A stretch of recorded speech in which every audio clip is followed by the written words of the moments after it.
Good morning, good morning, good morning. I am your host, Marcus Johnson. This is TST Radio. Thank you for tuning in with us today. We're going to get started with some high school football. We have tonight Lanier versus Park Crossing. Actually, tonight is Lanier's homecoming. I want to get out to that game tonight, but I'm going to have to check out my Wetumpka Indians versus the Opelika Bulldogs on tonight. Let's jump back into the Lanier and Park Crossing. Lanier is coming in at 5-2, 4-0 in their region. Park Crossing is coming in at 7-1, 5-0 in their region. Lanier is coming off a bye week, so they should be real rested. If they had any banged up injuries, I'm pretty sure they got all that taken care of. Last meeting in last year in 2015, Park Crossing took the W 24-6 in this matchup. There will be two great quarterbacks taking the field for each team tonight. Louisville commit Malik Cunningham of Park Crossing, and we have North Carolina commit James Foster of Lanier. So this should be a very good game tonight. Like I said, we have two great field generals in the backfield for each team. So if you're a fan of Lanier or Park Crossing, I'm pretty sure that's going to be a good one. I've been seeing on my timeline that a lot of Lanier alumni and Park Crossing alumni, Park Crossing fans are going at it. They're talking there's a lot of smack talk going on. They're sending memes around. They're doing a lot of stuff. I love to see that a lot of people engaged in our younger people's activities. Moving on. Like I said, Wetumpka versus Opelika Bulldogs tonight. Bulldogs are trying to bounce back after a loss to Central PC. Since then, they have won 2 straight games. Wetumpka is on a 5-game winning streak. The Indians have 1 loss on the season, and also a region loss, I think, to Chelsea. But like I said, Wetumpka has regrouped. They're on a 5-game winning streak. The Indians has landed a spot in the Alabama high school football playoffs. They are looking to, with a win tonight, they are fighting for home field advantage in the first round of the playoffs. So if they can pull this out, they will have a good chance of a first round home game in the playoffs this year. So that will be something great for Wetumpka. I know home field advantage is great for any team. So with that being said, I will be at the game tonight covering that game, and I will have some highlights for you if you can't make the Wetumpka and Opelika Bulldogs game. So be on the lookout for that. I will have scores updating for all the games, including Lanier versus Park Crossing, Wetumpka, Opelika, other games around the area. Moving on, we have Lee and Central PC. Central PC was actually the team to knock off top dog Opelika earlier this year. Lee is looking to get his mojo back after losing his first game to Auburn 40-32 on last week. We also have some big time players taking the field tonight for Central PC. We have Alabama commit linebacker Makil Benton. He's proven to be a great athlete. Like I said, he's committed verbally to the University of Alabama. We have uncommitted Henry Ruggs for Lee. This guy is very explosive, very exciting to watch.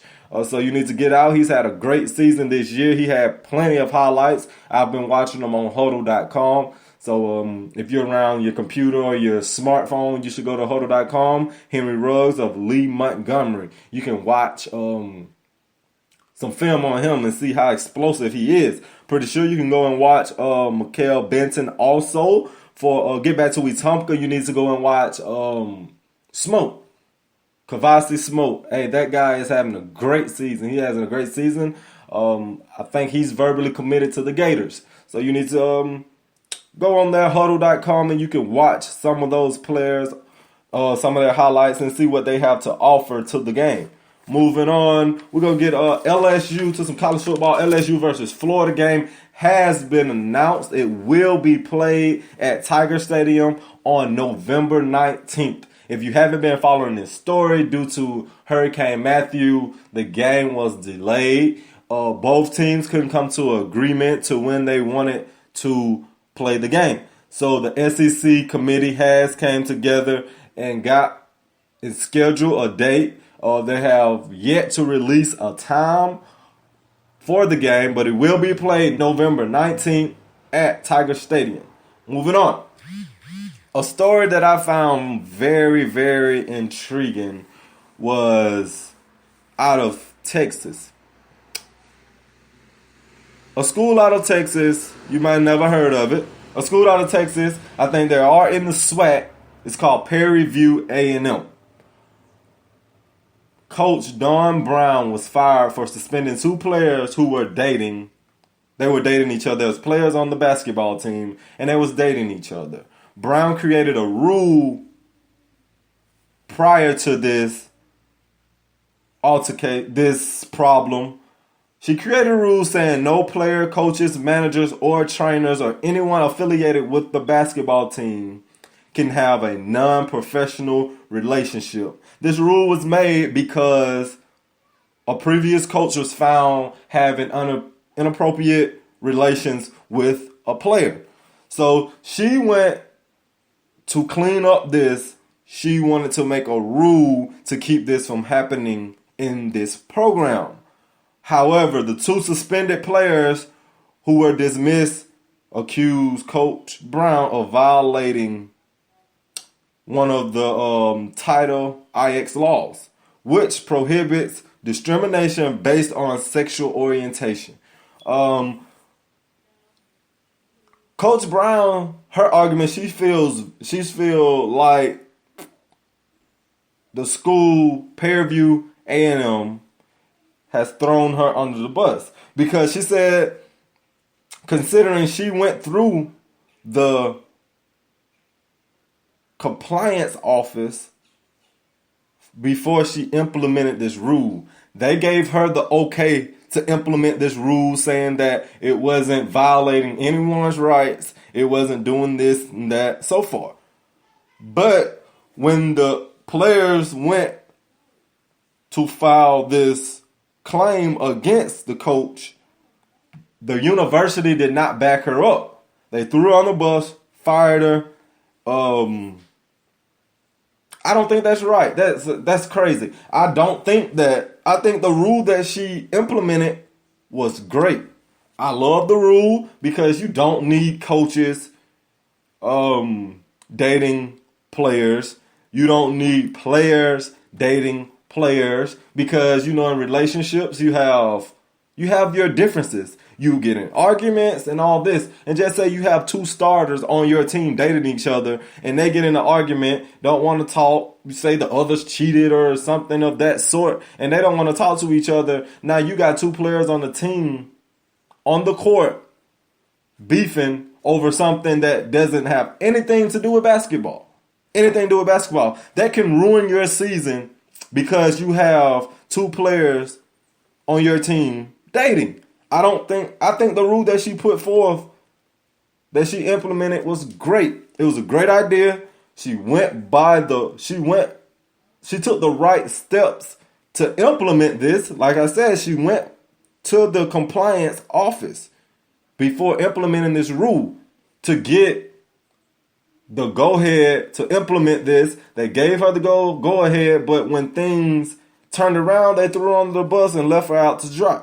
She did release a statement saying, clearly I feel betrayed and unjustly penalized by this action. She, in an interview she did with USA Today. I agree with her wholeheartedly. Something needs to be done with this, about this, because I'm not saying that I am against same-sex dating, but that's not the argument right here. Something needs to be done because this coach took the right steps and the university granted her the right to implement this rule to her basketball team. And then when it comes down to it, you fire her. You fire her. That's crazy. You should have, that rule should have been implemented in the bylaws when she came to you, to the compliance office, and you gave her the go-ahead to go ahead and implement this rule. This should have been included in the bylaws or something. Something should have been in writing to where this couldn't have happened. Something should have been put in writing so this wouldn't have backfired on her the way that it did. But it didn't. So I don't think that something will be done about it. She won't get her job back. But I think she can put up a fight saying that she was wrongfully terminated because of the steps and the process that she took to make sure to protect her job. And she still got fired. That's not right. That's totally not right. Well, we're going to move on, and we're moving on. We're going to get into our matchups. Today is Friday, and you know, Thursday, Fridays, we do our matchups. I didn't do them yesterday, but I'm going to do them today. Starting with number 1, Alabama versus number 9, Tennessee. Alabama's coming in as a favorite.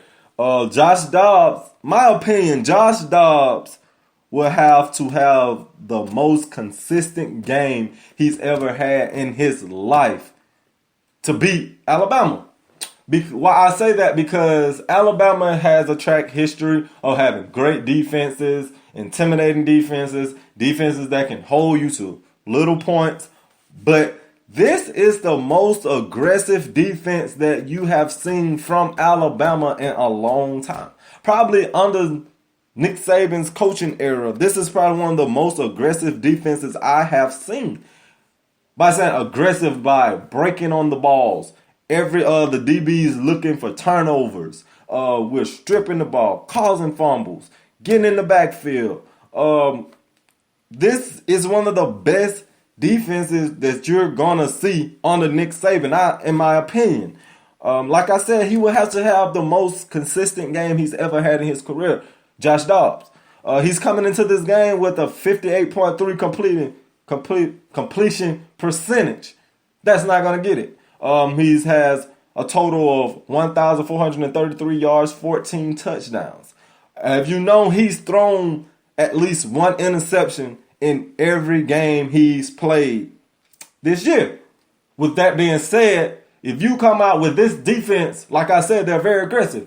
And if you notice, this defense has scored just as many points as the offense. So if you come out, that one interception that you has averaged a game this season could cost you the game, because these guys are looking to take these interceptions to the house. They're taking them to the house. They're not just catching interceptions and getting tackled. They're catching interceptions and housing them, turning them into points. They're turning fumbles into points. You know? So this Josh Dobbs will have to be consistent. He's been mediocre in the first half of just about every game he's played this year. You can't be mediocre in the first half. You have to perform at every aspect of the game to beat a great team like Alabama.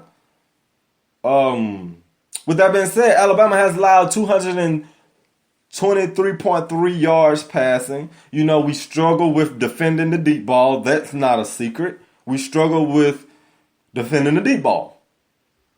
But on the other hand, what else is not a secret is you're not going to run the football on Alabama. Tennessee will, if they want to be successful running the football, I think they will have to run it off the edges. There would be nothing between the tackles. They have Jalen Hurts and they have Kamara in the backfield. Like I said on yesterday, we will see, will they try to form this 2 running back system, since Kamara had one of his biggest games in his career on last week. So between the tackles, nothing. I don't think it's nothing for Tennessee between the tackles running the football. Everything will have to be to the outside. I think you will see a lot of screen passes against Alabama this week. You'll see a lot of slant passes against Alabama this week because they want to get the ball out of Josh Dobbs' hands quick before that defensive line can get to him. You will see a lot of quick passes. You will see them test Alabama with the deep ball, because, you know, that's one of our weaknesses. But I think that will get corrected this week. I don't think they will get hit deep. I really the deep ball is the only advantage that Tennessee has coming into this game. I don't see where they win this game with just deep balls. So I don't think Tennessee has a chance. I don't think they have a chance. Like I said, the team that I think in the SEC will give Alabama the biggest problems is Texas A&M because they have the total package. They have running game, they have passing game. They have running game with their quarterback and running back. They have passing game. Their receivers are phenomenal. So they have the total package on offense. So Tennessee is not Alabama's biggest threat in the SEC, in my opinion. They're not. They're not their biggest threat in the SEC. Unless Alabama has the worst game it's had under Nick Saban's era, Tennessee will not win this game. This game, I predict the score 35-14. Alabama wins the game. Key players for this game. For Alabama, Jalen Hurts. For Tennessee, Jalen Hurts, Josh Dobbs, and Malone. Three players on Tennessee team will have to have big games on the offensive side of the ball. For Alabama, Jalen Hurts. I said Jalen Hurts because he will have to, just in case Alabama has some slip-ups on defense, he will be that. He's shown all year that composure for the team. You know, that leader for the offense. He's proven that when things go wrong, he can come back the next drive and drive him down the field and put up points. So he will be a key player. Damian Harris will be a key player. Reuben Foster, he's coming off the concussion. He will be a key player. Alphonse Taylor, to see if he get the start and many his reps that he's been normally getting, will be key in this game. Like I said, Alphonse Taylor didn't practice on Wednesday. And most likely with Nick Saban's system, if you don't practice Wednesday, most likely you don't play on Saturday. He went out in the Arkansas game due to concussions. He and Reuben Foster suffered concussions in that game. So that will be key. Alphonse Taylor, Reuben Foster, Damian Harris, Joshua Jacobs, and Jalen Hurts will be key for Alabama. Hurts, Dobbs, Malone will be key for Tennessee. Moving on to our next game. Ole Miss versus Arkansas. Ole Miss versus Arkansas. Ole Miss is coming in as a favorite in this game. Not surprised. They have a high-powered offense. They can put up high numbers. Ole Miss has lost 2 games this year. In the SEC West, to beat Ole Miss, Arkansas would need to establish their running game. They would need to run the ball on Ole Miss. They would need to run it between the tackles. They would need to pound the ball, wear down this defense. Ole Miss allowed 215.4 yards rushing. Arkansas can run the football. They have a big offensive line. They have a great running back. They can run the football. But on the other hand, defense. Can they stop Chad Kelly? Can they stop Chad Kelly from hitting them deep? Can they stop Chad Kelly from running the football? Can they stop Ingram? I don't think so.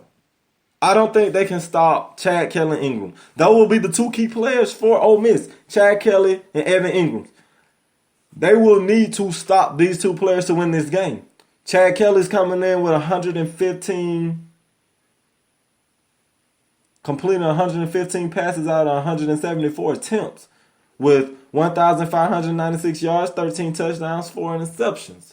Arkansas will need to capitalize on turnovers. They will need a couple of turnovers. They will need to stop that deep ball. And they will need to contain Chad Kelly. Well, Chad Kelly's going to get his numbers. But you can't let them it can't be ridiculous numbers. You know what I'm saying?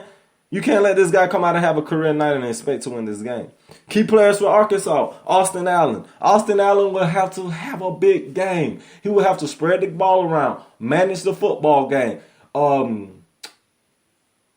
win third downs. They will have to convert on third down. That will be big. Austin Allen will have to find a way to convert third downs.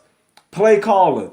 Coaches need to put them in good positions to get at least 3rd and 5, 3rd and 4, 3rd and 6, not 3rd and 10, 3rd and 8, 3rd and 7, 3rd and 2, 3. That's what they need. And they will need to convert on third down to win this game. What else is key for Arkansas is their whole secondary. Can they defend Ole Miss's receivers? So that will be key for Arkansas, their secondary. Can they defend Ole Miss's receivers? So moving on. Our next game get into Ohio State, Wisconsin. This is a big Big Ten matchup. If you can remember, I picked Wisconsin to beat Michigan. I really wasn't disappointed in Wisconsin in that game. I think it was, a 14-7 victory for Michigan. Last end of game touchdown for Michigan won that game. But for Wisconsin to beat an Ohio State, Wisconsin would need to slow this game down. What I mean by slowing this game down is they will need long methodical drives. They will need 70 to 80-yard drives. They will need 10 to 15 play drives ending in points to win this game. That will slow this game down. That will keep JT Barrett off the field. But the key part of that statement is score points.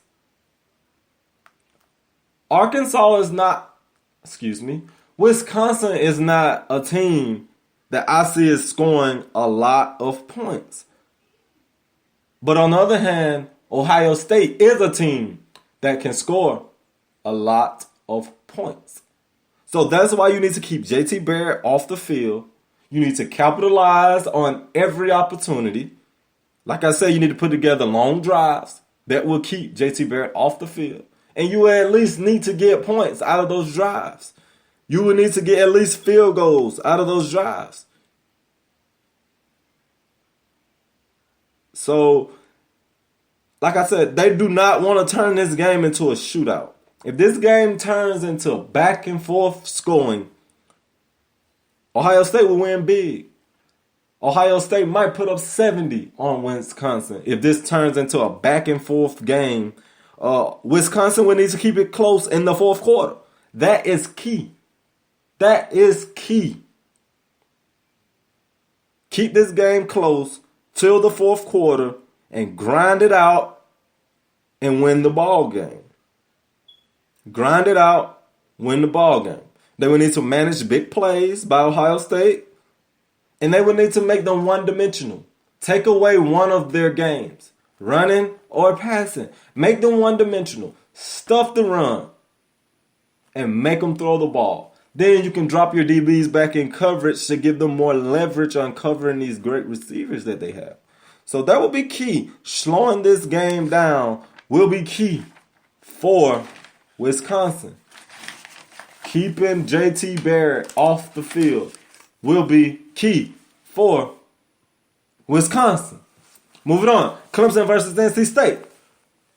If you've been watching college football, if you've been keeping up with Clemson, coming into this game, every college football analyst, expert, fan, whoever you want to call them, will come into this game and say, NC State will get blowed out, Clemson has more talent. Well, that might be the case. But if you look on paper, these teams are quite even. NC State doesn't look bad on paper coming into this game. Clemson, allows 17.6 points a game.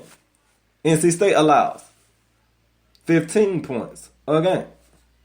Clemson accumulated 443.6 total yards. NC State, 407 total yards. 70 total yards on the season. But what stat really stands out to me is NC State has only allowed 91 yards per game on the ground, while Clemson is allowing 133 yards. So with that being said, if NC State can establish the running game, they might have a chance. But you will have to slow down Deshaun Watson. Deshaun Watson is not having the incredible season that he had on last year. But as you've seen, this guy can win you a game. Check his track record. He can win football games. Their schedule, they aren't too different in toughness-wise. I say I give Clemson the edge because they had Louisville, Alabama on their schedule. Auburn on their schedule.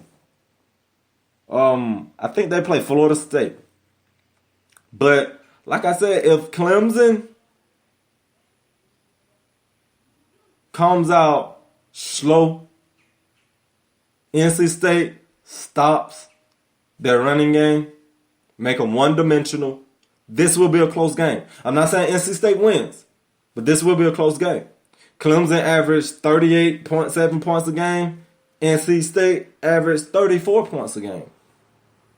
Like I said, on paper, these teams are not far apart from each other. They're not. So if NC State will have to have a great game, don't get me wrong, they will have to play lights out, like never before, to win this game. But if that happens, Clemson will be in trouble. Because Clemson has not been that team to score a lot of points this year. You know, a mediocre Auburn coming into the season. Played them very close. So NC State could have a chance. But remember I said this. This will be a close game. If NC State come out and play their game, this will be a close game. Moving on. We're going to jump into something that I've covered maybe once or twice. WWE. This article caught my eye because I was a childhood WWE fan. I love WWE. I'm not going to lie. To this day, I still sometimes take the time out to watch some WWE. But this article caught my eye. It was an article saying it's WWE superstars' deaths that was overlooked by the WWE. And some of these superstars I didn't even know was dead. And I watched some of these superstars. I just thought they got cut from the roster and moved on and doing other things. But I didn't know some of these superstars had actually passed away. To get into that list, if Umaga was one of the superstars that was on this list. The character of Umaga was a Samoan warrior. He rose in the rankings of the WWE between 2005 2008. He was a two-time Intercontinental Champion. He even defeated one of his biggest matches. He defeated The Rock. His biggest match was WWE was WrestleMania 23 versus Bobby Lashley, which you know Bobby Lashley is a MMA fighter now. The match played in a storyline involving Mr. McMahon and Donald Trump. Umaga died in 2009 due to a heart attack. I did not know that this guy had died. He was a great wrestler. I remember watching him back in the day. He was a great wrestler. I remember when we used to play wrestling on the trampoline we used to act like we was Umaga. We used to imitate him. So R.I.P. to him. Another wrestler, Test. If you can remember, if you watched wrestling back in the day, between like 1998 and 2004 is when Test was in the WWE. Again, he was a part of the relaunching of ECW back in 2006, 2007. Test died at the age of 34 due to an accidental overdose of oxycodone. Again, Test was one of the wrestlers that I enjoyed watching. That he was a great wrestler. I think the guy he got into the wrestling business. He was a bodyguard. He was a bodyguard. I can't remember he was the bodyguard for. A fan ran up on the stage. He grabbed him and body slammed him. And the next day he was a wrestler. Mr. McMahon gave him a contract. But RIP to Test. Next on the list, Crash Holly. I did not know that Crash Holly had passed. He was a member of a tag team, the Hollies, which consisted Bob Holly and Molly Holly. This was a family tag team. Crash Holly and Molly Holly was the cousin of Bob Holly. Bob Holly was already established in the WWE. Then came along Crash and Molly. They had many storylines with the Dudleys. Crash was released in 2003. He died by choking on his own vomit after consuming pills, prescription pills, and alcohol. That was crazy. That's crazy. I did not know Crash Holly had died. I've seen a lot of WWE superstars die in the hands of overdosing on prescription pills. I don't know why a lot of WWE superstars go to suicide and all that type of stuff. There've been a couple WWE superstars that committed suicide, but I don't know why. But RIP to Crash Holly. A couple more superstars that was on that list. I'm not going to get in depth like I did the other ones. We had Dino Bravo, Chris Kanyon, and Viscera. Viscera was a wrestler that I watched coming up. I remember playing with him on the video game. That's sad to see that these guys, and Chris Kanyon was another guy that I was familiar with. I did not know these guys had passed. So RIP to Dino Bravo, Chris Kanyon, and Viscera. Like I said tonight, Wetumpka Indians will be taking on Opelika Bulldogs. We would love to pack out the stadium tonight. If you're not doing anything, you're in the area of Wetumpka, you're an alumni of Wetumpka, come out and support the Wetumpka Indians. This is a big game for the Wetumpka Indians. It is a big game for the Wetumpka community. This game could clinch them home field advantage in the playoffs, like I said earlier. So they will need all the support. This will be a tough game. They will need all your support. They will need the stadium to be loud. And like I said, be very supportive. Come out. I will be there covering the game on the sideline doing highlights. So come out and support your Wetumpka Indians. I'm challenging all alumni. I'm challenging the whole Wetumpka community to come out to this game and support the Wetumpka Indians. With that being said, that is my time for the day. I am your host, Marcus Johnson. This is TST Radio, True Sports Talk Radio. Thank you for tuning in. Thank you for all your support. And we are out.